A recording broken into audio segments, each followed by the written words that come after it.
Castro.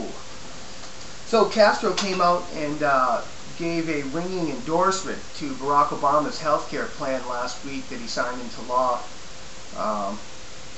So we've got Castro on board. He's very excited. He's happy. He thinks the plan is wonderful, and he considers this a historic event.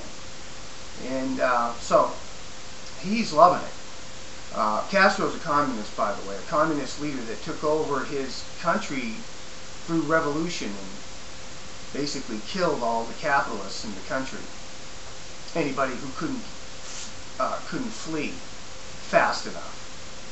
Senator Claire McCaskill of Missouri was asked the other day what she thought about Castro's endorsement of Obamacare.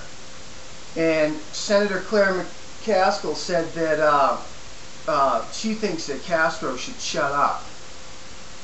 She wishes that Castro would shut up.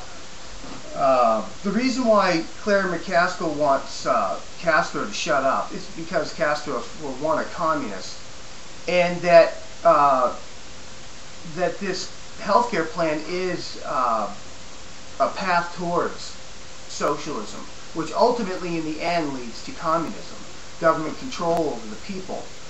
And this just basically sets the structure for that.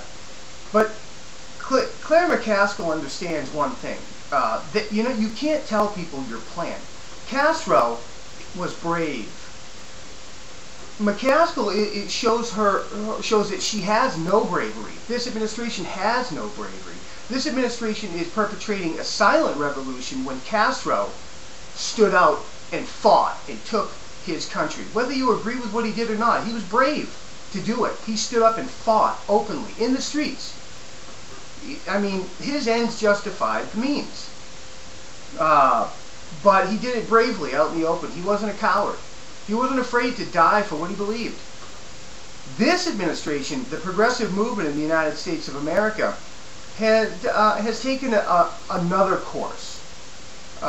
What they've done is they've followed Saul Alinsky's advice and said that don't fight against the system standing in the middle of the street with bombs and rhetoric. It says work inside the system. I'm going to read you a little bit of their plan. Okay. This is Saul Alinsky's Rules for Radicals. This is what Barack Obama taught to his Acorn people. This is the organizational guideline that they've used to infiltrate the government, infiltrate the system, to alter the system to create what we have here, and ultimately to change it. That's what this is all about, and they're doing it. Saul Alinsky does not recommend that you call yourself a communist. That's why Van Jones now is not a communist. That's why Van Jones has put on the suit. That's why Van Jones is out there saying I love you to everybody. You understand? Because he realizes someone has told him, read Saul Alinsky, shut up. Don't tell them who you are and what you want. There's another reason for working inside the system. Tchaikovsky said that taking a new step is what people fear most. Any revolutionary change must be preceded by a passive, affirmative, non-challenging attitude toward change among the mass of our people. They must feel so frustrated, so defeated, so lost, so futureless in the prevailing system, which is capitalism, that they are willing to let go of the past and chance the future. This acceptance is the reformation essential to any revolution. Revolution. To bring on this reformation requires that the organizer work inside the system. What is the alternative to working inside the system? A mass of rhetorical garbage about burn the system down, yippee yells of do it or do your thing. What else? Bombs? Sniping? Silence when the police are killed, screams of murdering fascist pigs when others are killed. He's saying, don't go out in the street and bomb places. Don't bomb the Pentagon like the Weather Underground did. Don't go out and be radical, because you won't be taken seriously. You know, don't go into a Jewish Orthodox church, a community trying to organize eating a ham sandwich. You've got to lie about who you are. You cannot show your radical roots. That's what he's trying to tell you here. That is what these people have learned. That is what Obama has learned.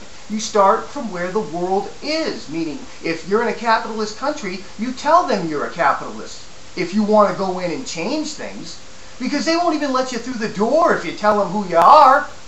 You understand that? To build a powerful organization takes time. It is tenuous, but that's the way the game is played if you want to play. Do you understand? It takes time to build this structure, this system. And that's what they've been doing for years. Men don't like to step abruptly outside the security of familiar experiences. They need a bridge to cross from their own experience to a new way. A revolutionary organizer, Barack Obama, must shake up the prevailing patterns of their lives, agitate, create disenchantment and discontent with the current values to produce, if not a passion for change, at least a passive, affirmative, non-challenging climate. The revolution was effected before the war commenced, John Adams wrote. The revolution was in the hearts and minds of the people. This radical change in principles, opinions, sentiments, and affections of the people was the real American Revolution. A revolution without a prior reformation would collapse or become a totalitarian tyranny. A reformation means that the masses of our people have reached a point of disillusionment with the past ways and values. They don't know what will work, but they do know that the prevailing system is self-defeating, frustrating, and hopeless. They won't act for change, but won't strongly oppose those who do. The time is then ripe for revolution. And that's what they've done. They've created this using Saul Alinsky's rules for radicals, working inside the system, organizing, and Cloward and Piven's strategy is the crisis strategy, to create crisis. And they've created all of this for us to go along with this revolutionary change. And when he says fundamental transformation, that means altering our foundation, our Constitution. Do you understand that? God bless America.